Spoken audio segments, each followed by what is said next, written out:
Observer out just yet. He does have the sentries, like you said, and the Observer.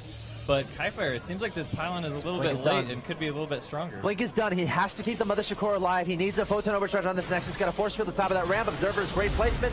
Force Field's a little bit questionable, trying to get behind the Stalkers, but wasting a lot of energy there. So it doesn't have any more Force Fields available. Photon Overcharge deployed on the natural expansion, which is great, but KiFiRE has the option to jump into the main base. However, we have the first Immortal coming out here from eNtitY. That's exactly what he needs, but now he needs to be on top of his micro. Defending against the Stalker's blinking up, but an Immortal is there. KiFiRE coming forward, trying to target that down, changing his mind, backing up, might blink back out of this main base to stay safe.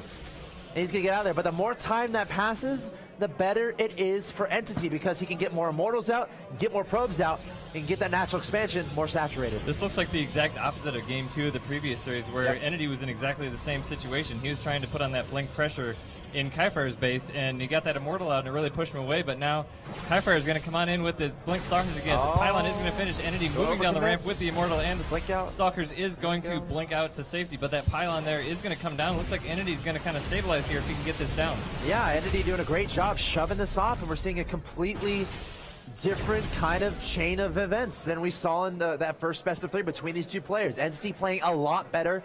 Great build order, honestly. Getting the natural expansion down, I love that. Getting the Robo a little bit soon after, that's perfect as well. It's kind of plays against what he saw early against that Dark Templar play. Hey, let's get that early Robo out. I'll have the Observer to deal with that. Get my expansion down a little bit earlier. If my opponent makes a big, heavy tech investment, I'll have the advantage because my expansion is down sooner. So, the important things to look at: tech progression, number of probes. Number of probes right now, eNtitY up 7, now 8 on that Harvester cab. Actually, I'm terrible at math. 9. No, 8. Sorry. 41 to 33. You do the math.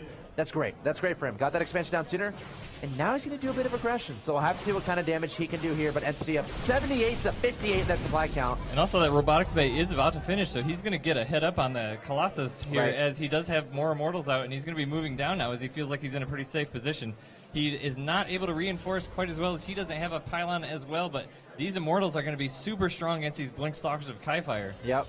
This, I mean, I feel like this is going to be just a fist bump. Like, both these guys are going to trade a few blows, but no one's going to win the game here. I mean, this does look pretty scary. 3 Immortals, some Stalkers, and a Zealot, but KiFiRE has the defender's advantage. You can warp in units, has a Photon Overcharge available, and eNtitY has to have a ridiculously stronger army to go up against KiFiRE here because of that defender's advantage from the field player. eNtitY now has a probe coming across the map to put a pylon down, but it's going to be a long time before he can reinforce this. He does have Colossus range coming down, but also now 1 Colossus out, but he's not going to be able to push in, but what he's doing is keeping KiFiRE in his base. So eNtitY behind this can tech and continue to get the advantage with the Colossus, and once he gets 2 to 3 Colossus, given that KiFiRE does not have that, he's going to be at a huge advantage. I would honestly really like to see a 3rd from here, from eNtitY right now. But look at this, adding on 4 gateways. That's the decision you make at this point in the game. Do I add on more infrastructure and go really heavy 2-base play, or do I step back a little bit, you know, keep the pressure on my opponent's front door and take a 3rd base and get an economic advantage? eNtitY adding on a bunch of gateways. He wants to take down KiFiRE. He smells blood, and he wants to go for the win. Colossus coming forward. Thermal Lance is not yet done. KiFiRE going to High Temple Archive. Going to try to engage here at the front of his opponent's natural expansion. Colossus coming in from KiFiRE. Going to have to keep that guy alive. Immortals from eNtitY trying to target that guy down, but KiFiRE having very solid unit placement, very solid defense. Some wasted damage kind of going down on that Nexus, but he's going to charge up into the main base, taking down the Colossus. KiFiRE running out of units, but eNtitY is running out of units too. A very close battle here. And eNtitY was able to reinforce that right at the right time, right as he moved in and started that aggression, following up with Stalkers. And really all there is left is these 2-3 Zealots and the Photon Overcharge at the natural. This is going to go down, but KiFiRE making Immortals behind it with his +1 upgrade, but not any more units being produced. eNtitY warping in, continuing to warp in Stalkers. Those 2 Immortals still alive. Those Immortals are just the money for eNtitY right now. Now warping in some Stalkers at the top of the ramp, but the Stalkers for eNtitY continuing to move up. This is just not going to be enough. Probes pulled down, and all of the probes now taken out. So KiFiRE going to make a last stand with these 3 Stalkers and Immortal. Immortal being targeted down. Colossus coming back from eNtitY as well. And this is going to be winding up here pretty quick, it looks like. Yeah, eNtitY doing a great job there. He's like, you know what? I've come too far to just play a macro game. He just went for the throat. KiFiRE caught a little bit off guard, and eNtitY just quite simply able to overwhelm his opponent with units. And this has a lot to do with how their early game went. KiFireE went for an aggressive strategy. eNtitY went for a faster natural expansion, able to get his economy up and running, leading into this mid game, and then crushing forward with a push. GG from eNtitY. Giving the first loss to KiFireE in this tournament. Again, this is the grand finals. Is KiFireE falling apart? I don't think he's falling apart. He's a great player, but I mean, I've casted eNtitY at several events here before, and eNtitY is an extremely strong player. You can never count him out.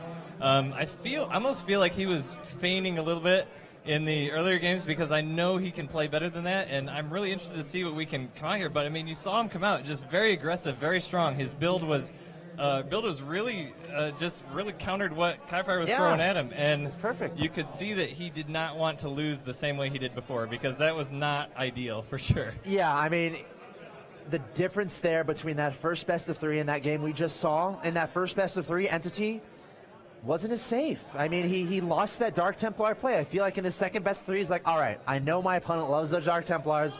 I'm going to play a nice, safe game, get a faster expansion, get a Robo out. Honestly, a perfectly modeled build to deal with the style that we've been seeing from KiFireE. Got that Observer out. Actually, he didn't even get Observer out. He identified the early Blinkstalker play, had a Robo, so he can make an Immortal right away, which is instrumental in holding off that Blinkstalker attack. So great heads-up play there from eNtitY. Taking a game off of KiFireE. Love seeing that. I definitely predict this series is going to go to 3 games because as commentators, we're obligated to say that. Yeah, and it's going to be close. I think the next game, I want to see something different out of eNtitY or KiFireE. We haven't seen really much Stargate play at all, and that's odd in PvP these days. We're on Yeon Su in this next game, so cannon rushes.